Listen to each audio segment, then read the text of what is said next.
అందరికీ నమస్కారం. ఈరోజు ఐబొమ్మ రవికి సంబంధించి ఆ కేసు సంబంధించి పోలీసుల కస్టడీలో విచారణలో 1 by 1 బయటపడుతుండే ట్విస్టుల మీద ట్విస్టులు దొరికిన కాడికి దొరికినట్టుగా ఆడుకుంటున్నారు, వాడుకుంటున్నారు. బయట వాళ్ళు కానీ లోపల వాళ్ళు కానీ మొత్తం పోలీసులతో సహా. ముందు పోలీసు సంబంధించి మాట్లాడుకోవాల్సి వస్తే మనం డే 1 మాట్లాడుకున్నప్పుడు వాళ్ళ ఆవిడ చెప్తేనే తెలిసిందని అనుకున్నాం. ఆ తర్వాత పోలీసులు లేదు వాళ్ళ ఆవిడ కదా బాబు మొత్తం మేమే కనిపెట్టా ఉన్నారు.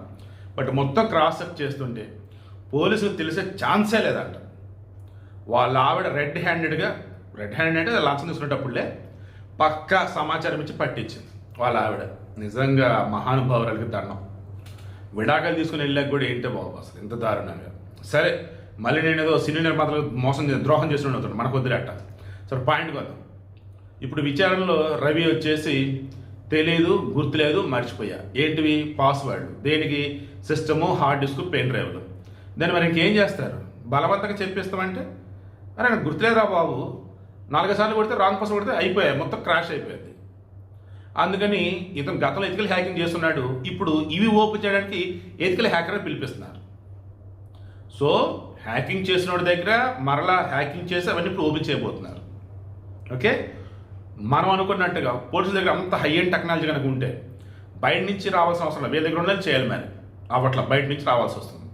అంటే ఇంకా అప్గ్రేడెడ్ నాలెడ్జా, ఎక్స్పర్ట్సా డిపార్ట్మెంట్లో దాన్ని ఏమంటారు, కొరత, కరువు ఇలా అనుకోవచ్చు. ఏదైనా వెలితి ఆ వేకెన్సీ అయితే ఉంది. నెక్స్ట్ ఇతనికి సంబంధించి రవికి సంబంధించి అతను డౌన్లోడ్ చేసి మొత్తం చేస్తూ ఉన్న అప్లోడ్ చేయడానికి సంబంధించి 2 ఎక్స్పర్ట్స్ని పెట్టాడు. ఒక్కొక్కరికి నెలకి 1 లక్ష రూపాయలు జీతం ఇస్తాడంట. 2 ఉన్నారు అలా, వాళ్ళు ఎక్కడున్నారేంటో తెలియదు. 2.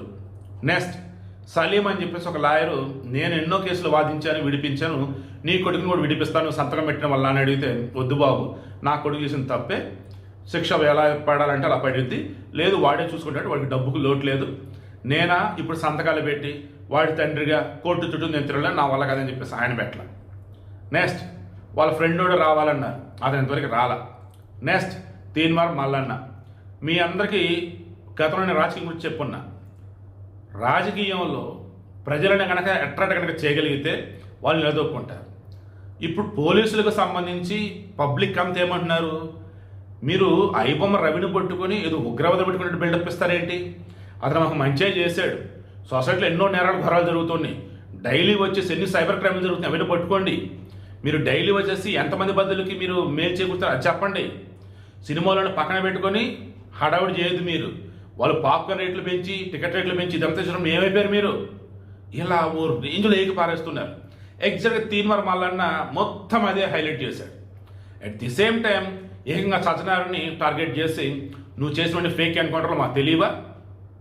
అండ్ మోర్ ఓవర్ నీకు నిజంగా ఏదైనా దమ్ముంటే, నువ్వు నిజంగా మంచి గ్రిప్ అంటారు నాలెడ్జ్ ఉన్నడివి, సొసైటీ న్యాయం చదువు అనుకున్నట్టయితే ఒక 5-6 నిమిషాలకి డైలీ ఒక 8 నిమిషాలు ఒక సైబర్ క్రైమ్ జరుగుతుంది, పట్టుకో వాటిని అని చెప్పి ఛాలెంజ్ ఇస్తాడు. సజ్జనార్ యొక్క ఏమంటారు ఇగో అనలేం కానీ ఆయన యొక్క డ్యూటీ చూసారా, దాన్ని కూడా క్వశ్చన్ చేస్తున్నాడు. ఎలా అంటే, నువ్వు ఇది కాదు, ఈ సెలబ్రిటీల కోసం ఇతను పట్టుకున్న హడావుడి ఇది కాదు, వాళ్ళ ఆవిడ చెప్తే అతను పట్టుకున్నారు తప్ప మీ వల్ల అయ్యేది కాదు, వేరే ఉన్నాయి చాలా ఉన్నాయి, వాటిని పట్టుకోండి అని చెప్పేసి అంటున్నాడు. ఒక రకంగా ఇప్పుడు ఆయనకు కూడా ఛాలెంజ్, ఇప్పుడు వేరే పట్టుకొని చూపించారు. ఆయన సొసైటీకి వచ్చేసి సజ్జనార్ అంటే ఆల్వేస్ గ్రేట్ అన్నట్టుగా ఆయన ప్రూవ్ చేసుకోవాలి. ఇప్పుడు తర్వాత తీన్మార్ మనది అయిపోయింది, సొసైటీది అయిపోయింది, ఇది అయిపోయింది. నెక్స్ట్ సివి నరసింహారావు లాయర్ అన్నాం కదా, సినిమాలు నటిస్తాడని చెప్పిన ఆయన వచ్చేసి, ఇతను రాబిన్ హుడ్ కాదు, ఇతను సమాజం ఉపయోగపడాలి, ఇతనికి పోలీస్ డిపార్ట్మెంట్లో జాబ్ ఇవ్వాలి, పోలీస్ డిపార్ట్మెంట్ వాళ్ళు ఇతని యొక్క టాలెంట్ని, స్కిల్స్ని వాడుకోవాలని చెప్పేసి ఆయన అంటున్నాడు. మళ్ళీ ఆయన సినిమా ఇండస్ట్రీ నుంచి వచ్చున్నాడు. ఇండస్ట్రీలో ఉన్న వాళ్ళేమో ఎన్కౌంటర్ చేయాలంటున్నారు, ఇతని వల్ల మేము కోట్లు నష్టపోయాం, ఇతను బతకొద్దు అంటారు. అదే ఇండస్ట్రీ నుంచి వచ్చిన ఈయనేమో పెద్ద సినిమాలు ఏం చేశారు, అందులో వాళ్ళు ఎంతెంత తిన్నారు, థియేటర్లోకి వచ్చిన జనాలను వచ్చేసి ఎలా మోసం చేశారంటే అందరూ తెలుసు. సో అసలు ఇతను వచ్చేసి ఏం చేశాడంటే మనం తర్వాత మాట్లాడుకుందాం, ఇతనికైతే శిక్ష అయితే వేయకూడదు చెప్పేసి ఆయన అంటాడు. ఇలా చెక్ చేసుకుంటూ వెళ్తే చివరికి పబ్లిక్ నుంచి వస్తున్న రెస్పాన్స్ ఏంటయ్యా అంటే, అటు సినీ ఇండస్ట్రీ వాళ్ళని ఏకి పారేస్తున్నారు, ఇటు పోలీసులు కూడా ఏకి పారేస్తున్నారు. ఓవరాల్గా ఐబొమ్మ రవిని నెత్తిన పెట్టుకున్నారు, హీరోని చేసేసారు, మొత్తంగా చూస్తున్నప్పుడు ఈ కేసులో వస్తున్న ట్విస్టులు ఏదో తెలుసా? సిఐడి వాళ్ళు ఎంటర్ అయ్యారు. సిఐడి వాళ్ళు ఎంటర్ అయిన తర్వాత ఏం తెలిసింది ఏంటి? అతనికి సంబంధించి బ్యాంకు లావాదేవీలు మొత్తం చూస్తుంటే prevention of money laundering act దానికి సంబంధించి ఈడీ ఎంటర్ అయింది. ఇప్పుడు సిఐడి ఎంటర్ అయ్యేటప్పుడు తెలిసింది ఏంటంటే ఇతనికి ఎవ్రీ మంత్ వచ్చేసి క్రిప్టో కరెన్సీల ద్వారాగా అండ్ దాన్ని ఏమంటారు ప్రాపర్గా లేనటువంటి కొన్ని అకౌంట్లు ఉంటూ ఉంటాయి, వాటి నుంచి ఇలా అనాథరైజ్డ్ అన్నట్టు అనుకోవచ్చు. బట్ ఇది ఇండియన్ సిటిజన్ కాదే, మరి ఎలా? అతను సెయింట్ కిట్స్ అండ్ నేవీస్ అని చెప్పేసి కరీబియన్ ఐలాండే. మరి ఇప్పుడు భారతదేశానికి సంబంధించినటువంటి చట్టాలు అతను ఎలా పట్టుకున్నాయి, ఎందుకు లోపలేసాయి?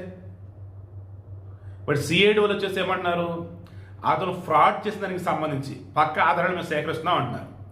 అండ్ సినిమాలకు సంబంధించి ఫోర్జరీ కావచ్చు, కాపీ కావచ్చు, దాన్ని ఏమంటారు సినిమాటోగ్రఫీ చట్టం కావచ్చు, అలా చెప్పుకుంటూ పోయినట్టయితే 13 కేసులు పెట్టేవారు అంటున్నారు.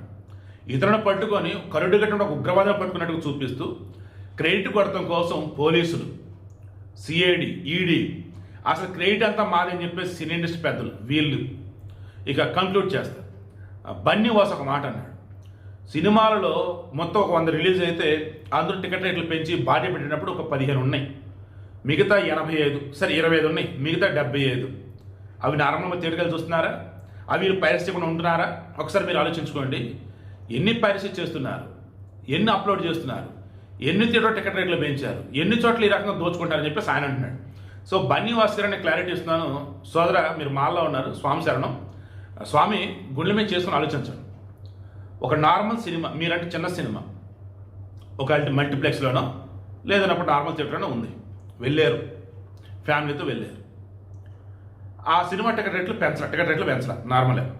బట్ నార్మల్ థియేటర్కి వెళ్ళినప్పుడు ఎన్ని చోట్ల నీట్గా వాష్రూమ్లు ఉంటున్నాయి, అండ్ ఎన్ని చోట్ల తినడానికి ఏదైనా కొనుక్కున్నప్పుడు క్వాలిటీగా ఉంటున్నాయి, అండ్ ఎన్ని చోట్ల అవి రేట్లు మామూలుగా ఉంటున్నాయి. సో నార్మల్ థియేటర్కి వెళ్ళాలంటే ఫ్యామిలీస్ తిరగలేకపోతున్నారు, అందుకని మల్టీప్లెక్స్లో వెళ్తున్నారు నీట్గా ఉంటాయి అని చెప్పేసి. ఆడకి వెళ్తే పిల్లల్ని అట్రాక్ట్ చేయడానికి గేములు, పిల్లల్ని నోరూరించే విధంగా అక్కడ ఉన్నటువంటి ఫుడ్ స్టాల్స్, జేబులోంచి డబ్బులు తీస్తే అటే మొత్తం ఇంకా జేబులోకి వచ్చేదిలే. అలా పిల్లలతో కలిసి ఒక చిన్న సినిమా చూద్దానన్నా టికెట్ రేట్ నార్మల్ అని చెప్పేసి వెళ్ళినా థియేటర్ల దగ్గర సిచ్యువేషన్ అలా ఉందో మీరే చెప్పండి. దోచుకుంటుంది అది కాదు స్వామి, అది మీకెందుకు అర్థం కావట్లా? సుప్రీంకోర్టు చెప్పలేదా? సుప్రీంకోర్టు క్లియర్గా చెప్పింది, ఇలా అయితే థియేటర్కి జనాలు రారా బాబు. ఒరే నాయన, వాటర్ బాటిల్ ఏంటి 100 రూపాయలు ఏంటి, పాప్కార్న్ ఏంటి 700 ఏంటి, ఏం చేస్తారు అసలు మీరు అని స్టేట్ గవర్నమెంట్లకి వాళ్ళు క్లియర్గా చెప్పారండి. మొత్తం కూడా ప్రాపర్ వేలో వాళ్ళు గైడెన్స్ ఇవ్వండి, అంతా కూడా రూల్స్ ఫ్రేమ్ చేసి దీనికి ఇంతటి పెట్టండి అని చెప్పేసి సుప్రీంకోర్టు చెప్పింది. అయినా వీళ్ళు మారల. ఇప్పుడు చెప్పండి, జనాలు పైరసీ ఎందుకు కోరుకుంటున్నారు? జనాలు వచ్చేసి థియేటర్కి ఎందుకు రావట్లా? కేవలం ఆ సినిమా పిచ్చోళ్ళు, ఆ ఫ్యాన్స్ అంటూ ఎవరికైతే ఉన్నారో పెద్ద పెద్ద హీరోలు, బడా హీరోలకి, వాళ్ళు మాత్రం థియేటర్కి వస్తున్నారు. మీతో అసలు ఎవడు రావట్లా. చిన్న సినిమాని చంపేసింది పెద్ద సినిమా వాళ్ళు, చిన్న సినిమాలకు సంబంధించి చేసి అసలు ఏ మాత్రం స్కోప్ లేకుండా చేసింది బడా హీరోలు. అవునా కాదా? పాపాలన్నీ చేసేది పెద్ద పెద్ద హీరోలు, లేదన్నప్పుడు ఆ బడా నిర్మాతలు. ఇప్పుడు చిన్న నిర్మాతలని వాళ్ళు బతికిద్దాం, ఐబొమ్మరం లోపలేసింది అందుకే చెప్పేసి అంటే ఎలా నమ్ముతారు జనాలు? నేను జనాల వాయిస్ని మీ ముందు ఉంచాను, అండ్ ఈ కేసు సంబంధించి ఆల్మోస్ట్ అన్ని డీటెయిల్స్ మీ ముందు పెట్టాను. ఇంకా మేజర్ అప్డేట్స్ ఉంటే మాట్లాడుకుందాం. తెలీదు, మర్చిపోయా, గుర్తులేదు. ఇప్పుడు ఇది బాగా వైరల్ అవుతుంది. ఎందుకంటే పొలిటీషియన్ నుంచి టెర్రరిస్ట్ వరకు, నార్మల్ పిక్ పాకెటర్ దగ్గర నుంచి సైబర్ క్రైమ్ చేసేంత వరకు అందరూ ఇదే డైలాగ్ వాడుతూ ఉన్నారు.